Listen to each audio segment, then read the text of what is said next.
Madrid, after 3 months of lockdown. And without tourists.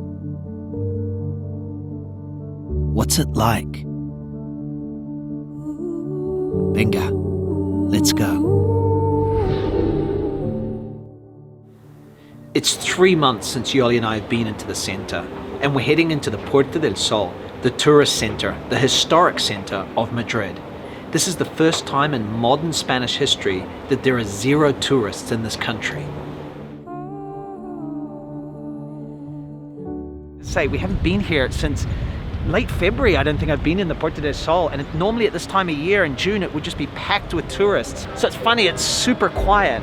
You know, a city is supposed to be lived in, that's the point, and there's not even people from other parts of Spain here. These are just Madrileños, these are residents on a Saturday morning wandering around the main square in their city, and there's not many people. It's very, very quiet. It's like almost like a villagey, like a provincial town atmosphere. The donging of the bell, you know, you can actually hear it. It's not kind of disguised by the hubbub.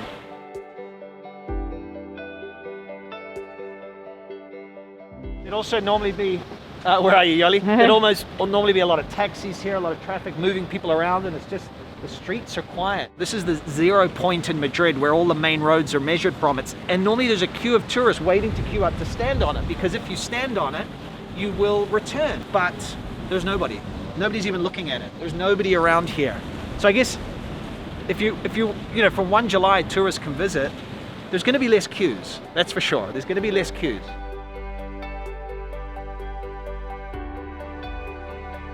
So we haven't had breakfast. We're going to go to the Mallorquina. Been open since 1894. I guess it probably closed during the Civil War, but you know, it's been closed for a whole period. Now it's open again, but there's a queue to get in. Normally this place is heaving. Mixture of locals and tourists packing in there, but that's kind of the experience of the Mallorquina. But now for breakfast, we need to wait in line. One thing hasn't changed, the smell. You can smell all the baked goods coming out. Salimos por ahí, ¿no? Hasta luego. Over here behind me, the bar is usually packed. So yeah, that one big change there. Obviously a lot less people. Also, you could pay with credit card or with your phone. Previously it was a cash-only establishment. Always, yeah. But now they've been forced to modernize. I don't think it's a bad change. No. I'll show you what we got for breakfast. As I say, some things never change. I hope we brought something. Ooh. Oh, what is it? Napolitana de crema. First one in months. I'm having the first bite, Yoly. You only buy one? No. Oh, okay. Are you kidding? When you are allowed to come back to Spain, this is what you want to get. Napolitana de crema in the Mallorquina. People like the chocolate ones, but I really love the crema. It's better. Well, obviously the hotels are closed. Totally closed. I wondered if for some reason the hotels might be open. I don't know, but why would somebody who lives in their own city stay in a hotel? I don't know. Exactly. Maybe if it has a bar or something, but shut up shop. Ferpal is open. This is a great place to buy ham in the center, and usually, as I say, you have to go in there, wait on the line, pick a number, and see if you can see the guy in there cutting the ham. Maestro Jamonero. So you guys have probably heard of San Ginés, Chocolateria San Ginés, the famous churros place, but normally there'll be queues of people out here. Even though it's kind of hot, if you're visiting, you know, you will go and try the churros con chocolate there, but see what it's like. I suspect there's no wait for a table. 4 tables. Now normally there would just be a queue down there. There would be tables all over here. The inside would be packed. Literally 4 tables. I feel like, Yoly, you know when we go on like a weekend away to some like town and you're like, oh, you got to go to the chocolate place, and you walk around in the morning in the town, there's like nobody, and it's so relaxing. It's quite relaxing walking around. Yeah. You know? I survive on tourism, so that's a bit weird, but there's something very relaxing about this. I guess there's also less locals coming into the center as well. So a lot of the shops are open, but quiet, but all the restaurants that don't have a terraza are closed. From Monday, they will be able to open a reduced capacity. So things might start to liven up a little bit from Monday, but places are closed. The shops that are closed though are the tourist shops. So you've got the Real Madrid official gear over here. So this bar up here, Taverna Real, is the first bar on the first tour I ever designed for Devour when we started. And usually there's terraces out here, but I wonder if maybe they're gonna open on Monday when they can have inside, but they're not opening to survive on their terrace. They could open their terrace right now, but shut up shop. Hopefully they will open though. Hopefully they will open, yeah. It doesn't look closed. No. So we're heading up to the Royal Palace, which is literally kind of ground zero, I guess, along with the Plaza Mayor, when tourists come to visit. And on a Saturday morning, it would be packed. And again, very quiet. A royal palace in a provincial town. I mean, it's surreal. Like literally around this fountain, it is normally just packed. There's selfie sticks. There's, you know, people playing guitar and, you know, for money. It's like, there is nobody. There's absolutely nobody. I can hear the duck. The duck is like the loudest thing right here. First time ever. I didn't First even time know ever the duck has a voice. Give voice to the ducks. And why not take this moment to do something I've never done in my life, and it's walk through this hedge maze that is in the... I didn't even realize there was a maze. I hope we don't get lost forever. Yeah. If I was that tall, we'd be screwed.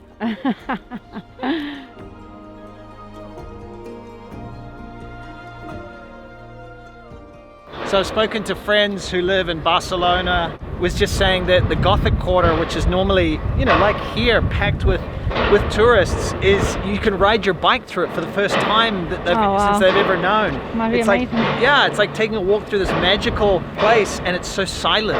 And I think throughout Spain, that's what it's like right now. There's kind of a fascinating silence. You know? Well, almost silent, except for that banging construction over there, which has now stopped, but Of course. mainly silent.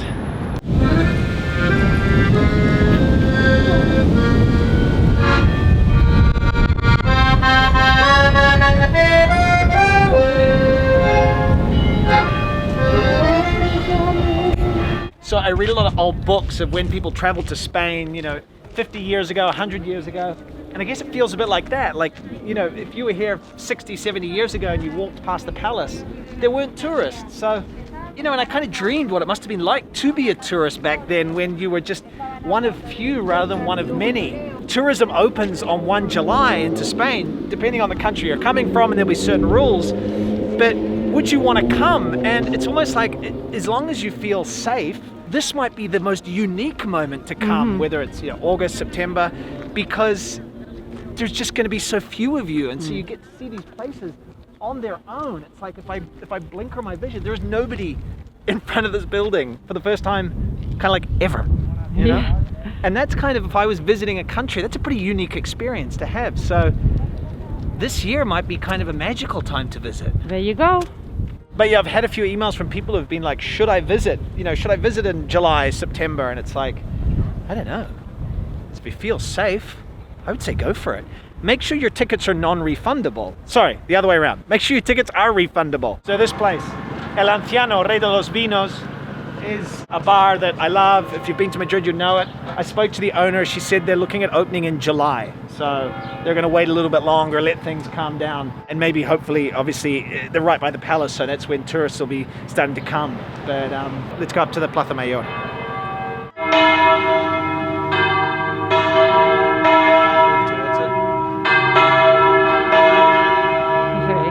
So the sound of just sort of dry church bells for me is the sound literally of being on holiday in Spain in some sort of village somewhere. I've never been as conscious of them as I have today in walking around Madrid. It's almost like they weren't there before. Yeah. Them I'm and the like, ducks. oh, there's bells now. Yeah. Bells and ducks. Yeah. Neither of them were. Like there's bells constantly everywhere. So walking up the Calle Mayor, one of the main streets in Madrid after Gran Via, and it's literally like a village street, and it gives you a different perspective on it, like just the buildings. It's like, I feel like I've never seen the street before because I'm always looking at the people, the energy, but suddenly I'm looking at these beautiful buildings. So this is a chain of Madrid souvenir shops, all closed, called Madrid Souvenirs, and they've got this weird marketing campaign where they say the only souvenir we don't want you to take from Madrid is coronavirus, and they have a coronavirus with a crown on it. What do they mean, you think? I don't know. I mean, there's no tourists here to read it, so. And then we'll be back soon. Yoly, let's see if the nuns are in action. The cookie nuns, as those you remember from one of my earlier videos. Cakes are not on sale until further notice. Exactly. So the nuns are closed. I mean, they're the least likely to get coronavirus. I get a cloistered nun. Yeah, I wonder if any of them got it. If you were a cloistered nun and you got coronavirus, you're in trouble. You're in trouble. They're going to look a little more closely at what you've been up to. How about the church? And even the church is closed. No mass and no cakes until further notice. What a world we live in. Yeah, crazy. No masses and no cakes. No mass, no cakes. Is there water in fountains? Is there water in Madrid? About to find out. Oh no. Uh-oh. Well, I guess you wouldn't have water in a pandemic like that, right? That's probably it. Fountains are off. So I said earlier, I miss Napolitanas and I miss flamenco. I haven't seen a show since the 9th of March, which is when I last gave a flamenco tour. So I came here, Las Carboneras, had a great night, wonderful show, and well, I can't wait to be back here, but we'll see when I can be back. So Botín, the oldest still running restaurant in the world, not running right now. I wonder if they will lose the title then. No, because they're still running. They haven't shut down. They're just closed for a little bit. Yeah. They're actually doing their suckling pig, their roast suckling pig to take away. You can order it online, which I don't know what that looks like, but yeah, doesn't come from here, I don't think. No. But yeah, interesting. Order your suckling pig online. So we're heading up to the Plaza Mayor, which is literally ground zero for tourism in Madrid. I've never seen so few people on these stairs. And I don't know what we're going to find. Like, are the terraces open? Because locals never eat or drink in the terraces in the Plaza Mayor. I'd like to have a beer, Yoly, on a terrace. All right, I guess you're allowed. This wonderful provincial square. Quiet. Okay, they don't open till 1. So they're closed. So we're going to go to Yoly, which sounds like Ebola. This is a place where I've had a café con leche. We're going to go and get a beer here. Hola, buenas. ¿Puedo tomar algo aquí? Sí. So if you lived in a small town, you would have a drink in the main square. But here in Madrid, it's just not something you really do. Although Waiter did mention that in December, a lot of locals do, but not so much in summer and June. There's not that same idea of sitting out here as a local and having a beer, but quite like it. Maybe this is our new drinking hole, Yoly. Maybe we're going to buck the trend of... well, look. Of only tourists in the Plaza Mayor. Salud. Oh, take the mask off. Yum. One thing that hasn't changed in the Plaza Mayor, the price is $7.80 for 2 vermouths. So tourism accounts for 12% of Spain's GDP. That's massive. It's even slightly higher than 12%. And 100% of my income. Yeah. But it's kind of, I feel a little bit of gratitude for having a chance to experience this almost forced experiment on one of the world's biggest tourist destinations in the capital of it. What's it like without tourists? And of course we want tourists to return. Of course I want tourists to return. Of course I want to be a tourist and travel. I want to go to Paris. I want to go to Rome. But it's like being in your own city when it's just the locals, when normally it's the locals plus so many visitors. It's kind of fascinating. You see things for the first time. You have a whole different perspective on your city. Something I'll never forget. Notice things that you didn't before. And Totally.